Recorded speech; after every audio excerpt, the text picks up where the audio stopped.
আজকে ব্রয়লার মুরগির বুকের মাংস ভুনা করব।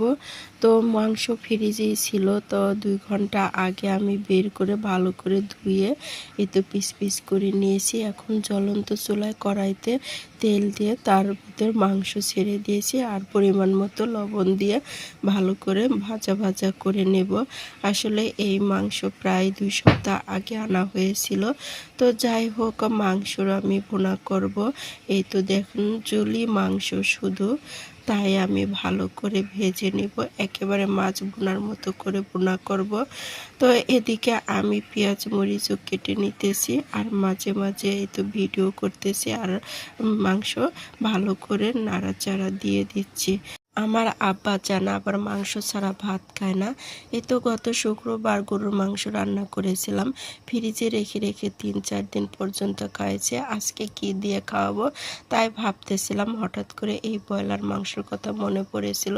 আসলে এই মাংসটুকু রেখেছিলাম মোমো বানিয়ে খাওয়াবো বলে, কিন্তু তা আর হলো না। এদিকে আমার মাংসটা ভাজা হয়ে গেছে, আবার অনেকটি কড়াইতে তেল দিয়ে পেঁয়াজ মরিচে ভাজা ভাজা করে নিতেছি। আর এই পেঁয়াজটা আমি আরেকটু বাদামি কালার করে নেব, যেহেতু মাংস ভুনা করব। এই তো আমার প্রায় বাদামি কালার হয়ে গেছে। এখন আমি এক এক করে সব কিছু দিয়ে দেব। তো এখন একটু পানি দিয়ে ভালো করে নিয়েছি। আর আমি এই চুলায় কাঠ দিয়ে রান্না করি, বেশি জলে চার সাইড দিয়ে কালো হয়ে যায় আর কালি কালি হয়ে যেতে পারে, অথবা তিতা তিতা লাগতে পারে, তাই আমি আগে একটু পানি দিয়ে নিয়েছি। আর এই তো দেখুন পরিমাণ মতো আদা রসুন জিরা বাটা আর পরিমাণ মতো হলুদের গুঁড়ি মরিচের গুঁড়ি স্বাদ মতো লবণ দিয়ে এই তো ভালো করে নাড়াচাড়া দিতেছি। আর আমি এক সাথেই মশলা দিয়ে দিয়েছি, এলাচ দারচিনি আর তেজপাতাও, আর একটু পানি দিয়ে ভালো করে কষিয়ে নিব। আর এই কষানোটা ভালোভাবে কষিয়ে নিলে মাংসের স্বাদটা অন্যরকম হয়। মাংসের তরকারি একটু বেশি সময় নিয়ে কষিয়ে নিলে মাংসের স্বাদ দ্বিগুণ বেড়ে যায়। তো যাই হোক, আমি একটু সময় নিয়েই কষিয়ে নেব, যেহেতু মুরগির মাংস আর ব্রয়লার মাংস ভালো করে ভেজে নিয়েছি। কয়েকদিন ভিডিও আপলোড করতে পারিনি, এদিকে বাচ্চারা খুব অসুস্থ ছিল।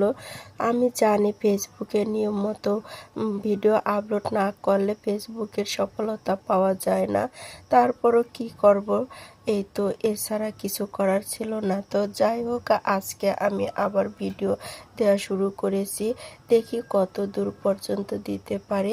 এদিকে আমার তরকারিটা ভালো করে কষানো হয়ে গেছে, এখন পরিমাণ মতো পানি দিয়ে নিব।